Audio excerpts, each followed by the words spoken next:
What's up, ladies and gentlemen? It's Brendan. I'm BMAX45, and today we're coming at you with another video. We have a meta deck discussion for the Digimon TCG. We're here again looking at the meta, looking at what happened with the core TCG Los Angeles Regionals, which happened just about, I think 2 weeks ago now. I don't think there was anything last weekend. So it was this was the last big tournament here. This is kind of the second tournament we have with information on EX10 format. We're looking in at basically what is going to be the end of the EX10 format, because we're going to start pre-release for BT23 this week, and then next week it's going to be legal, and we're going to have a new format, potentially new decks. Just a new meta. So this is kind of like showing where the EX10 format is ending off for us. So what is changing, what is staying the same, what decks are making a big splash. And we can already see here the rock mineral deck is making a big splash right here, with taking a quarter of the pie here. So we're going to get into it right here. And of course, thanks to Eggman Events, as always, for doing this, for putting this stuff up, and it's really great information to have. So we're going to look at some decks and just see how things are going with the EX10 meta. But hey, if you enjoy this type of content, be sure to smash that like button, comment down below, we love your thoughts, subscribe to the channel, and hit that bell for notifications so you don't miss a single minute of the fun. Alright, so we're getting into it here. We have top 60. We have 4 rock decks, 2 Machinedramon, 2 Galaxy, that's half the pie right there. We had a couple of Digimon X, 1 Virus Imperial, 1 Phoenix X, 1 Ganku X, 1 Purple Hybrid, 1 Galamon, and 1 Omnimon. So, a few different things in there, but it is a little bit different than usual. So the top deck was a Machinedramon DM version toolbox. So if we go into this here, we're going to see that it's going to be the kind of the DM theme. Here you can, using that Vegemon from BT22.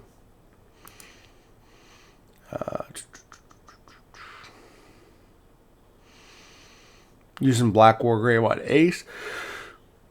That's another option. And Blitz Greymon Ace. So it's an interesting choice. Puppetmon Ace. Digimon Emperor. But other than that, pretty much DM lineup.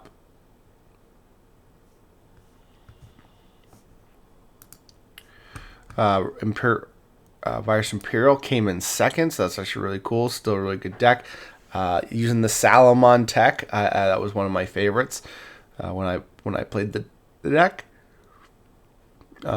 Pretty similar lineup. Maxing out on the Mist Memory Boost. I kind of like that idea because this deck needs to mill, so that's an interesting choice right there.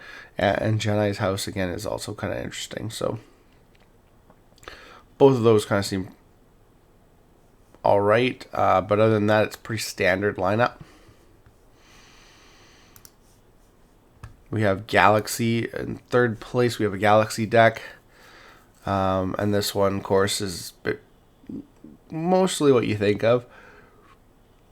Dianamon being the most important thing, so you focus a little bit more on your blue than your red, but you still have a good number of reds. You have the Galamon X-Antibody, Hexablow Rune Mode, which can go over top of your Dianamon, so that's kind of cool. Omnimon X, Paladin Mode, lots of top end for the deck, and then of course 1 Sio, max out on your other Tamer. It's an interesting build. I would actually, was one deck that I haven't got a chance to play yet that I wouldn't mind trying out. Phoenixmon X. This is going to be your standard Phoenixmon X. It's going to be the Growl package. Still a good deck, still pretty consistent. Mega Digimon Assembly, it's an interesting card too. Lots of Protoform. Sad Panda, only 1 Grudamon X-Antibody. But still, obviously, consistent enough to work.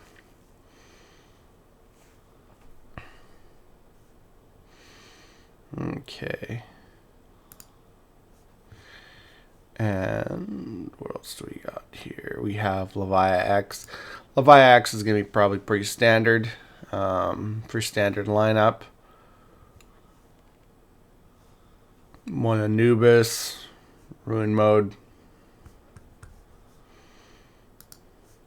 Very, very standard. Ganku X. I actually like that they call this Ganku X now instead of Jesmon. It's like, it's Jesmon. It's not Jesmon. It runs some Jesmon themed cards. But yeah, like Bauhuck and Huckmon, and that's it. And then the Sistermons, and then there's your top end. There's your Gankumons, and that's about it. And just spam floodgates. What a feeling. What a feeling. We had another Galaxy here. It was interesting to see how similar it is. Using some floodgates. So taking some spots for floodgates. You playing Invisimon and Medieval Gallantmon. So thinning out those level 6s. Playing a Mirage. The other one wasn't even playing Mirage, I don't think. So preference. Although the pure got a lot better results, but that could just be random chance, honestly, with the way top 16 works. We have Purple Hybrid. Purple Hybrid's still really good, still really aggressive. Uko package. Machinedramon.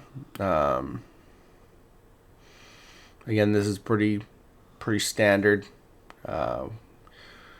Option Mimi. Yeah, pretty standard. 4 Rivals Barrage. I don't know if this was pretty standard in the deck. Probably still is, but Rivals Barrage is kind of one of those cards you hate to get stuck in your hand. So we got our first. Is that our first rock deck? So our first rock deck down at 9th. We got a couple of the rock decks. Tumblemon is playing 4 of the old, 1 of the new. Playing a Sunrism online with a little bit of Uko. And then Cyberdramon Ace, that's kind of a cool one. D-Digivolve, that's not bad. The old Peridimon, the EX8 one, so apparently there's a call to play this over the other one. Playing 1 of the new close, I like that instead of playing 3 of the promo. Playing 1 of those, that's an interesting call as well. No Zofer Caboose, just the new unique emblem. We had a second one. This one again doing the other version where you're kind of going into the new Peridimon, Blastmon as well. Even Metallic Dramon is an interesting choice. And it's similar layout.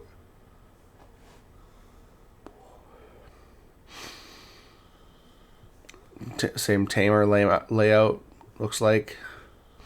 This guy is playing 1 copy of Zofer Caboose, so yeah.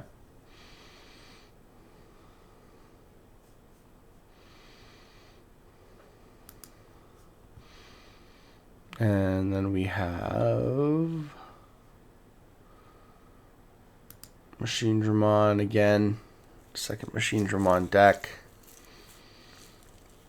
And it's another DM trait one. So DM trait one. Well, no, this one. I guess not. No. So this is the purple base Uko engine one. Yeah. So it looks like this is the non-DM trait one.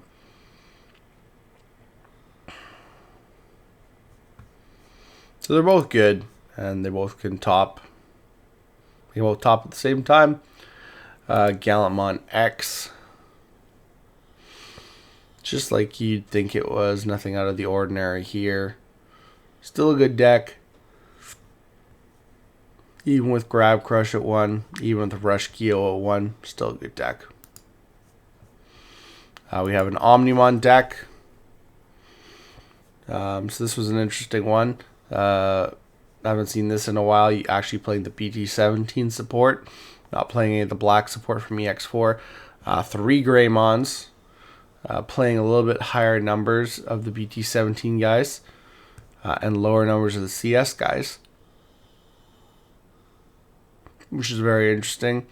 Standard Omnimon lineup, less Mirais, more Ty and Mats, so obviously to a decent degree of results, so that's not bad.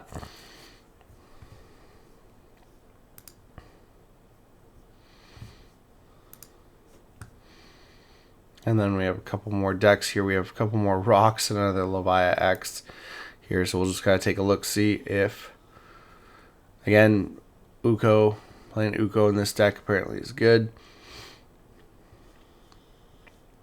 Extra search potential, so there's that.